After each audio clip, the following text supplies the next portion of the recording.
تو مجھے جواب شکوہ ملتا ہے نبی کے صحابہ کے دیوانوں متوالوں، ایک اپنے ذوق کے سمندر کی گہرائی کا جملہ تمہاری نظر کرنے چلا ہوں کہ کائنات کے رب نے کہا اگر میں ذالک القرآن کہتا تو 14ویں صدی کا مسلی، 14ویں صدی کا منافق، 14ویں صدی کا زندیق تمہیں دھوکہ دیتا اور وہ کہتا کہ رب نے قرآن کو سچا کہا۔ یہ قرآن نہیں، یہ تو صحابہ کی لکھی ہوئی کتاب ہے۔ قرآن تو وہ جو غاروں میں چھپا پڑا ہے، قرآن تو وہ جس کے 40 پارے ہیں، قرآن تو وہ جس کے 10 پارے بکری کھا گئی۔ یہ قرآن نہیں، یہ صحابہ کی لکھی ہوئی عام کتاب ہے۔ تو رب نے کہا میں اس کے دجل کو، اس کے فریب کو، اس کے دھوکے کو، اس کی منافقت کو، اس کے زندقہ کو، اس کے ارتداد کو، اس کے کفر کو میں 1400 سال پہلے جانتا تھا۔ میں نے اس لیے ذالک القرآن نہیں کہا تاکہ تمہیں دھوکہ نہ دے، میں نے ذالک الکتاب کہا کہ ایمان والو اس چورے کے دھوکے میں نہ آنا، یہی کتاب سچی ہے جو تیرے ہاتھوں میں ہے۔ نعرہ تکبیر، نعرہ تکبیر، تاج و تخت ختم نبوت، شان صحابہ، عظمت صحابہ، عظمت قرآن، نعرہ تکبیر۔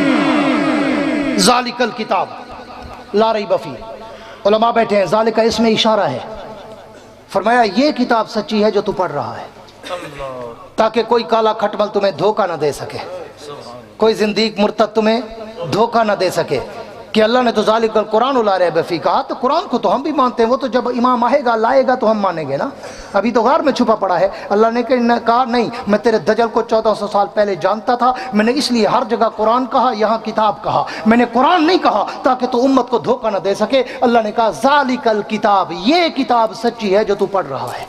ماشاءاللہ ماشاءاللہ۔ اگلا جملہ فرمایا ھدی للمتقین، کہ یہ کتاب متقین کی ہدایت کا سمندر ہے، راہ منزل ہے، متقین کی ہدایت کا سمندر ہے، جو بھی آتا ہے غوطہ کھاتا ہے پاک ہو جاتا ہے۔ اس جملے میں بھی بڑا خوبصورت اللہ نے اشارہ کیا، پوری توجہ رکھنا، اہل ذوق کی نظر، پرانے دوستوں کی نظر۔ ایک اور جملہ کرنے چلا ہوں، یہاں بھی اللہ نے بڑا باریک اور دقیق اشارہ کیا، ھدی للمتقین، فرمایا گھبرانا نہیں، اگر کوئی کافر میری اس کتاب کو نہ مانے پریشان نہیں ہونا، یہ میں نے ان کے لیے بھیجی نہیں ہے، یہ تو بھیجی متقین کے لیے ہے۔ ھدی للمتقین، ھدی للناس نہیں، ھدی للمتقین۔ قرآن کے تعارف میں اللہ نے ھدی للمتقین کا لفظ استعمال کیا، ھدی للناس نہیں کہا، کیونکہ ناس میں وہ خناس بھی شامل ہو جاتے ہیں نا۔ ہاں اللہ نے کہا ھدی للمتقین، اگر کوئی کافر، کوئی منافق، کوئی مرتد، کوئی زندیق، کوئی کالا، کوئی کھٹمل، کوئی چوڑا، کوئی مسلی، کوئی مراسی، کوئی کجچا، کوئی کوترا، کوئی کوجا، اگر میری اس کتاب کو نہ مانے پریشان نہیں ہونا، یہ ان کے لیے ہے ہی نہیں، یہ تو ہے ہی متقین کے لیے۔ ھدی للمتقین، فرمایا یہ کتاب متقین کی ہدایت کا سمندر ہے، راہ رو منزل ہے۔ ہاں آؤ، میں نے پھر سوال کر دیا آگے۔ اب یہاں تک دو جملوں میں اللہ نے قرآن کا تعارف کرایا، بڑا مختصر بات کو سمیٹنے چلا ہوں، یہاں دو جملوں میں اللہ نے قرآن کا تعارف کرایا۔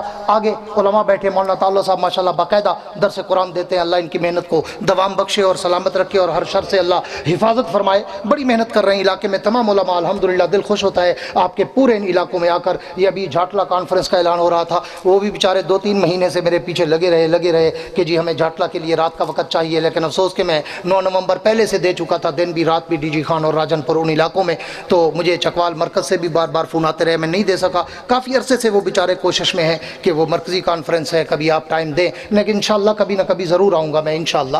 تو یہ اس پورے علاقے میں ماشاءاللہ حضرت قاضی صاحب کی محنتیں ہیں، ان علماء کی محنتیں ہیں، ایک ان محنت کا اثر نظر آتا ہے۔ ہاں تو علماء نے یہ محنت کی ہے، تو آپ حضرات کو کے سامنے یہ جو قرآن کے مدارس ہیں نا، تو میں بات کو آگے بڑھا کر پھر میں ذرا مدرسے کی بات پہ آنا چاہتا ہوں کہ رب کائنات نے 2 جملے کہہ کر، کتنے جملے؟